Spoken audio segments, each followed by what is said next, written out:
And we are live.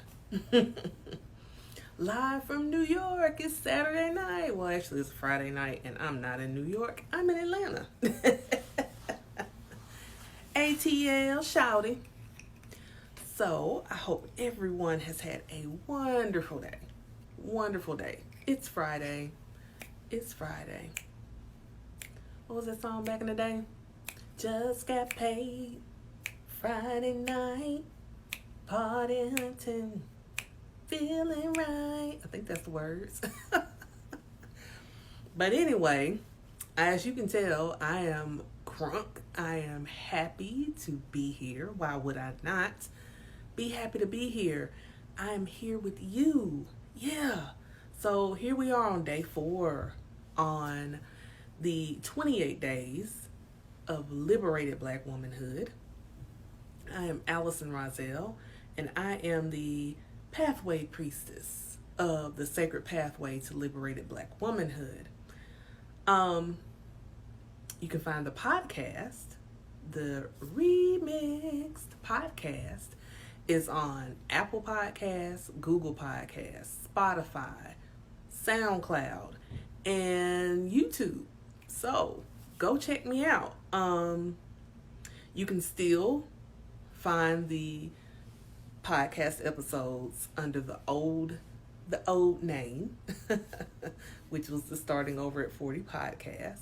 I still have those there because, those were some really good episodes, and you guys are still listening to them, so I don't want to take them down. I like that they're still there, and I love that you're still listening to them, so listen away. I like it.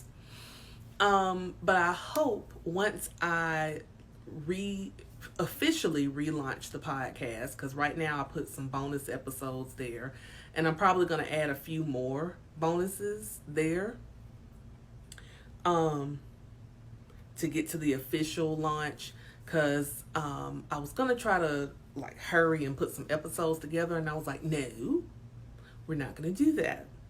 We're going to take our time, and we're going to do this right. Take the time, do it right. You can do it, baby.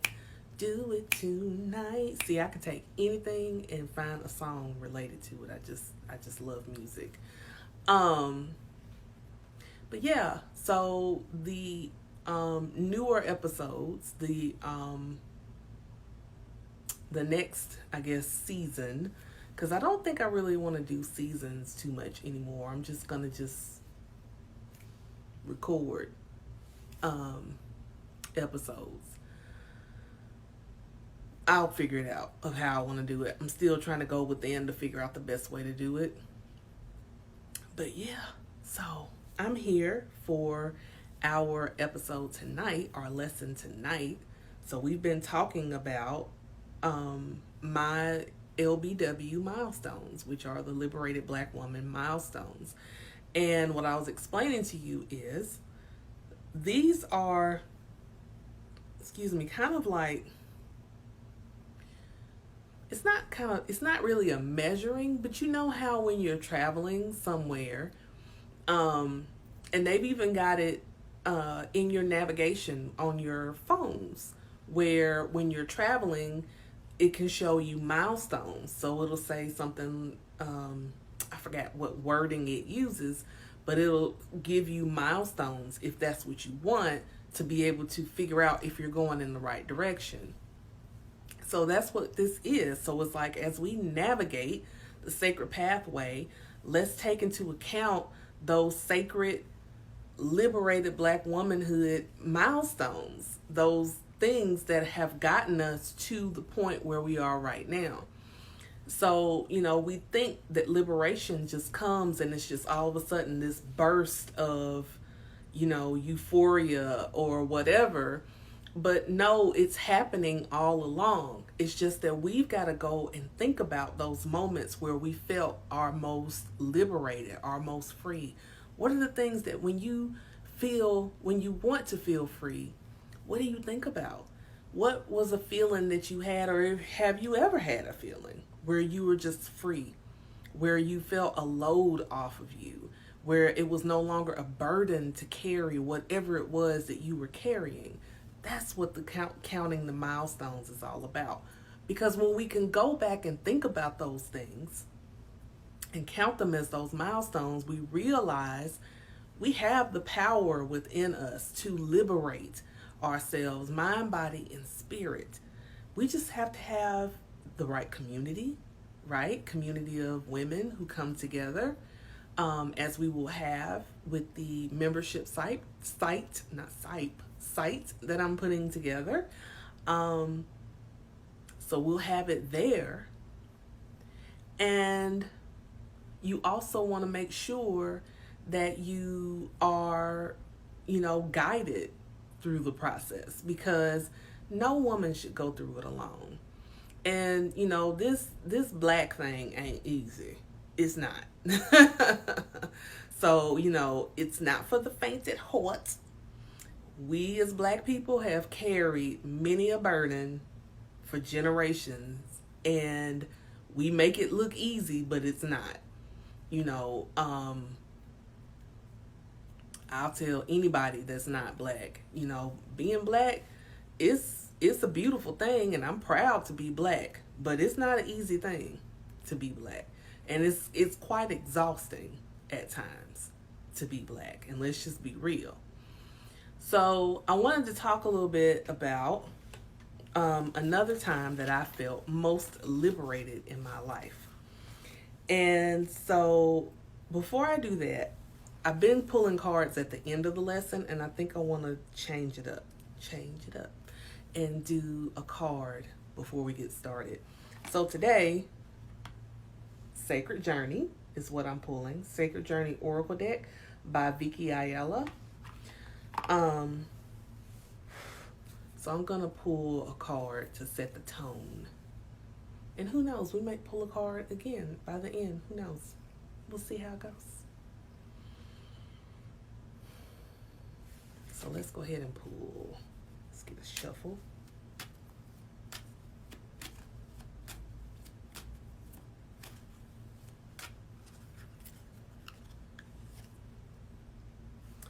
Ooh, I like this one. Imagination. Imagination. I'm in the mood to sing today, y'all. I don't know why. Must be in a good mood. So imagination. Give yourself the kind of happily ever after ending that your brand and business deserves. So Vicky Ayala is a business coach. Sorry for scratching my eye and looking crazy. But when I read this, I'm going to remix it just a little bit. Hi, Enchantress Shane. So the card says it is imagination. And it says, give yourself the kind of happily ever after ending that your brand and business deserves. So if you don't have a business, you still have a brand. Your brand is who you are, is how you represent you. Hi, Shayna.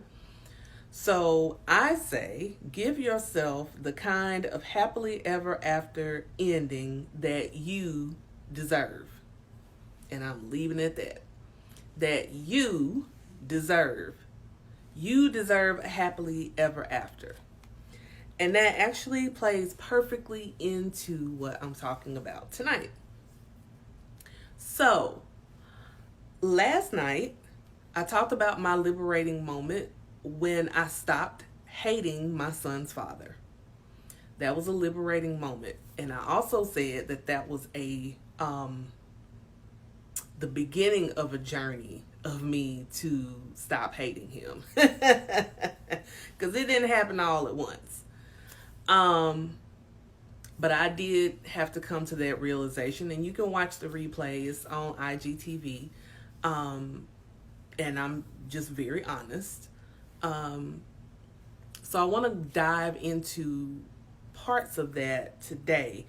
So today's liberated Black womanhood milestone kind of goes hand in hand with that. So my liberated Black womanhood milestone today was during that time, I went to therapy and realized therapy rocks. that therapy rocks. And I couldn't understand why more people weren't doing it. Just like, why? This stuff is great. It helped me. It helped me. Because around that time, when my son's father and I, we weren't together anymore. He moved on, married somebody else. My grandmother, my bestie, my boo, my love, she passed away. And it wasn't just her passing that I was sad about. It was the way she passed. She died of bone cancer. And it was a very, I know it was painful for her to go through, but it was extremely emotionally painful for me to watch a woman so strong and beautiful suffer. It was really hard to see her suffer, because my grandmother was so full of life and energy and fun. You know, she and we would go to the movies together. Thank you for the hearts. We would go, you know, to the mall together. She and I, we would read books together. I remember when How Stella Got Her Groove Back, the book was out. I had the book and my grandma wanted to read the book too. So we read the book together and compared notes. And it was like our own little grandmother-granddaughter book club. And it was just beautiful. And then I just have memories of, you know, growing up and going to her house. And she made every time that we spent the night at her house so special. And she would do, and when I think about it now, I'm like, God, that was some really simple shit. But we thought it was just like the best thing in the world. She would make us ice cream sodas. So, you know, they get because I don't know why my grandparents only liked Neapolitan ice cream. No judgment, but that's what they liked. So we would have that. And actually it was, you know, kind of banging that, you know, you have that and you pour the soda on top of it. And it was actually pretty good. So I can't knock them for that. And then she would air pop us some popcorn, and we would watch stuff like Hee Haw and Fantasy Island, Love Boat, Golden Girls, whatever was on. We would watch that stuff. So I have nothing but great times to remember of my grandmother, and not just fun times, but just so much wisdom passed on from her. So much love passed on from her. So for her to suffer in front of me and pass away, Shane says, that was a Friday night jam, and I did the same. Oh, yeah, grandmothers are just, they just are.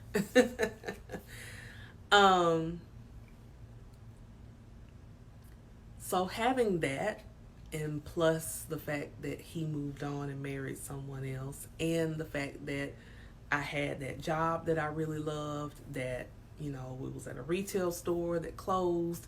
So they sent me to another location where I was the only black girl there, and they didn't like me very much in that store because I had to take a step down. So I took the position from this other girl who was promised that position, but it was never written in stone. So the tension when I walk in the door at that place was horrible. It wasn't good. Silver lining, I did get another job where I could get out of that toxic environment, because it was very toxic. And then I had some financial issues that I, you know, just was not good with money back then. Just being honest. So just all these things. And then I'm a single mother trying to figure out, okay, I have a little boy, how I'm going to raise him, you know, by myself. Even though, yes, I had family, but it's still ultimately my responsibility because he's with me. So all this stuff is going through my mind. And then I'm battling with, you know, self-worth.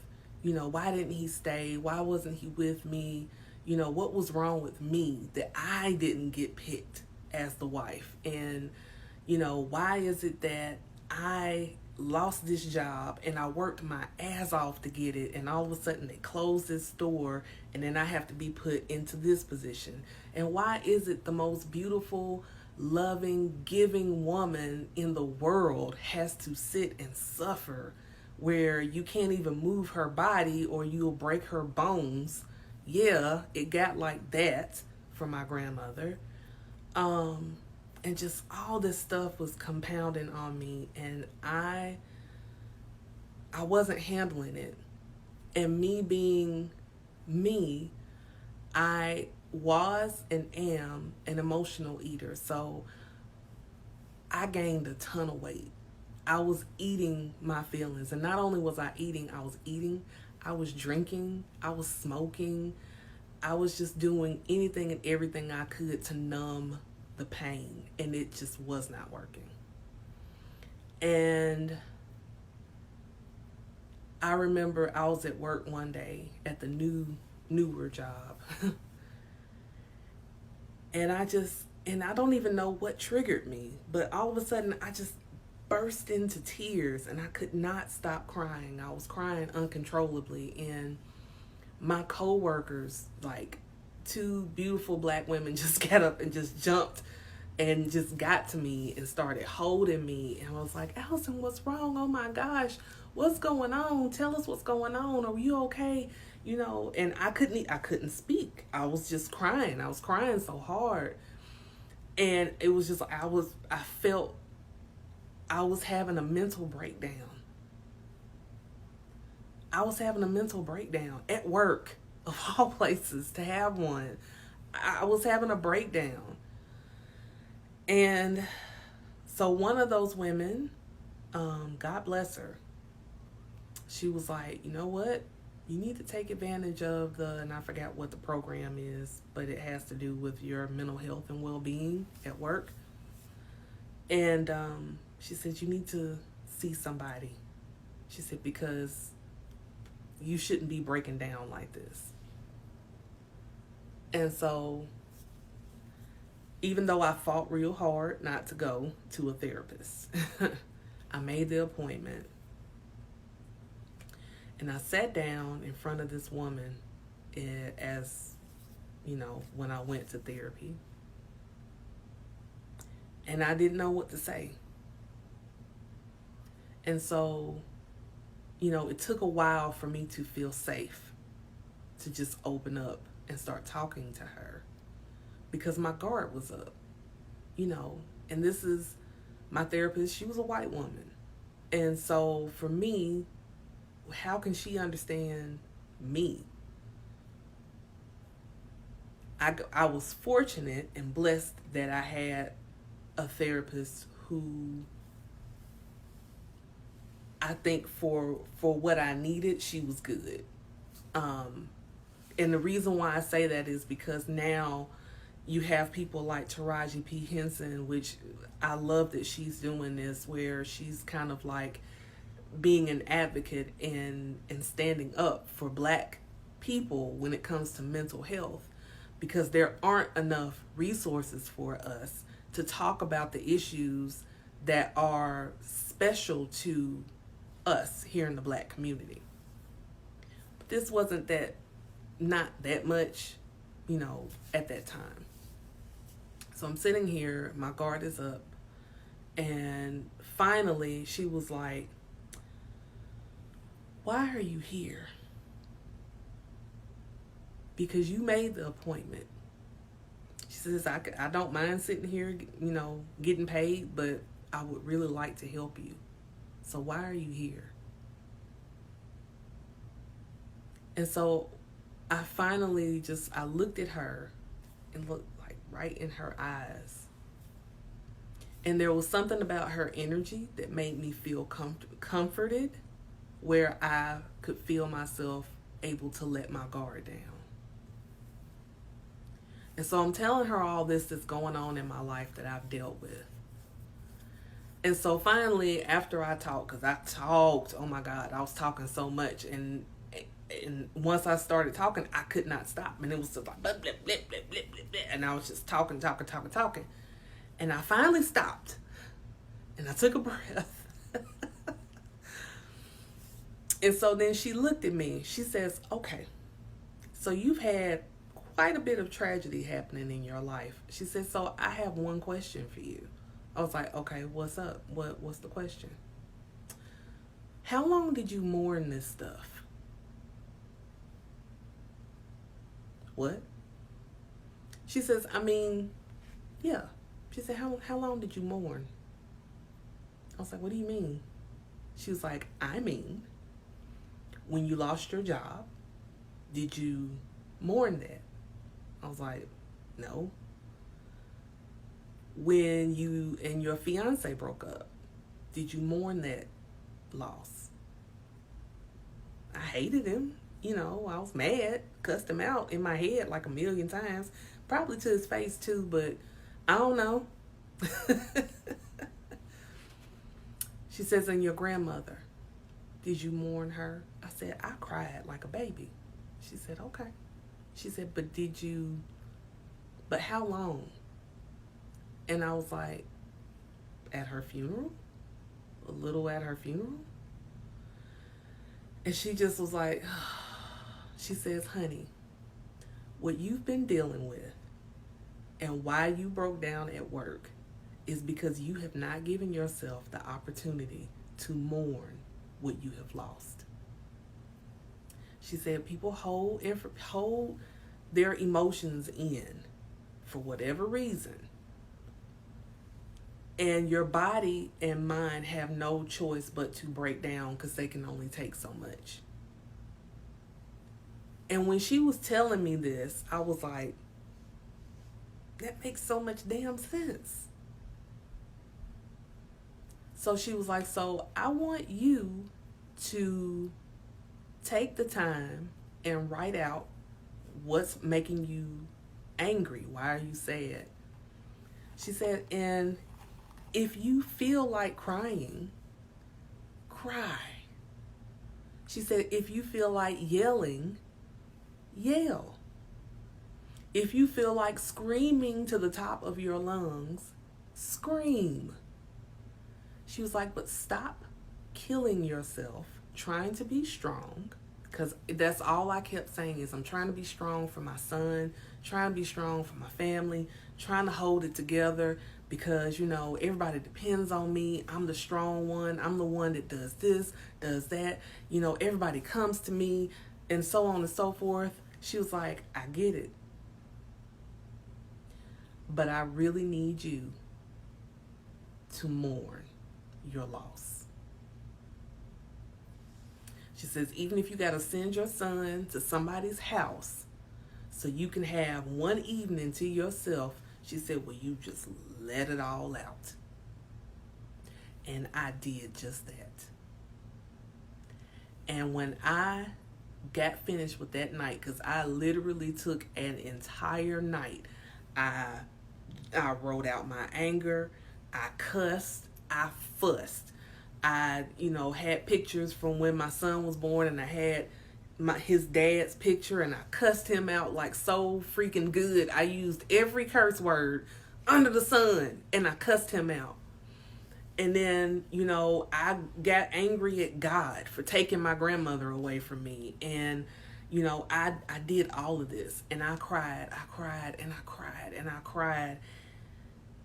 And when I got up the next day, there was such a clear, cleansing feeling. I felt so cleansed and just finally free for even just a few minutes. Still had my financial problems. Still, had to, communicate with my son's father, even though we had made up, as friends. Still had all these things to deal with, but the fact that I had a therapist to come and tell me that it was okay for me to be upset, for me to cry, and I didn't need to hold it in. And see, that's the problem with the Black community, especially with Black women. We carry so much shit for everybody. We are the nurses, we are the teachers, we are the nannies, the mammies, we are the cooks, we are the ones that kiss boo-boos, We are the earth mothers. We hold everyone at our bosom and comfort them. But when the chips are down for us, who do we turn to? And who can we trust to make us feel safe to go to talk to? That's the big issue with us. That's why so many of us are carrying so much in us. It's because I wanna share this, but I'm scared. I don't want someone to use this against me later. I don't want someone to label me as an angry black woman, but I'm like, all the stuff that I've been through, I have every right to be angry. I have a right to my feelings. And she validated that. So the liberating moment for me is when I realized therapy works. That it's okay to ask for help. That it's okay to accept help. And now with all of this that's going on, and like I said, peace to the queen, Taraji P. Henson, that is like, listen, we need more resources for black people, for mental health. And then you have goddesses doing it like I can't remember her name, but her podcast is called Therapy for Black Girls.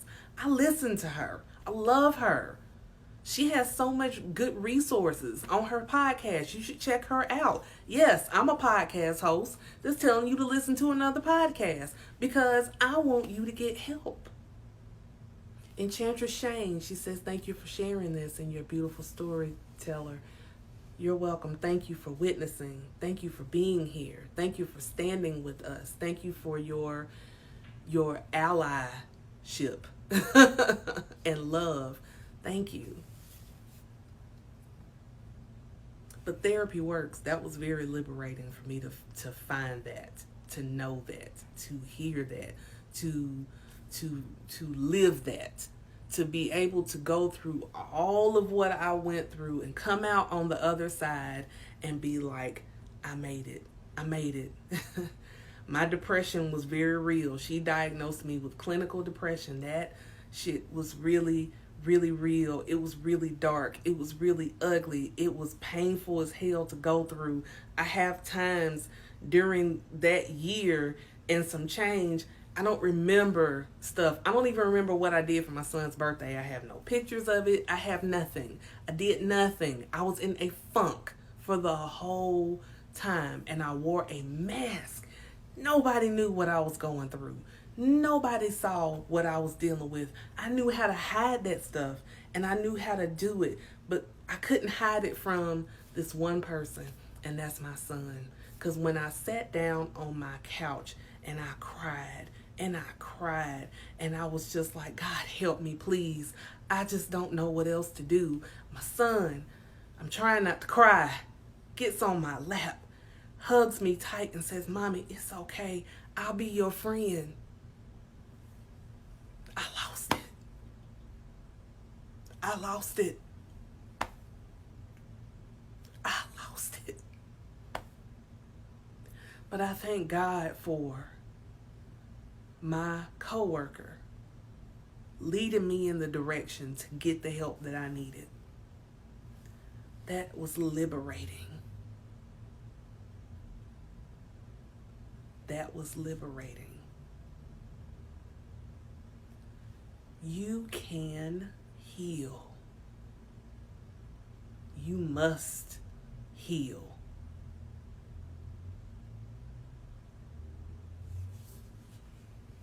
And I want to help you heal. This community that I'm building is so important. Because I know I'm not the only black woman that has this story. And there's some black women that have more stories that,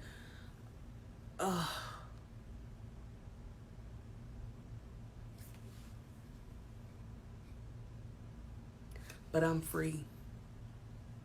Yeah. I went to therapy. I went to her religiously. I didn't miss an appointment. She helped me. She helped me.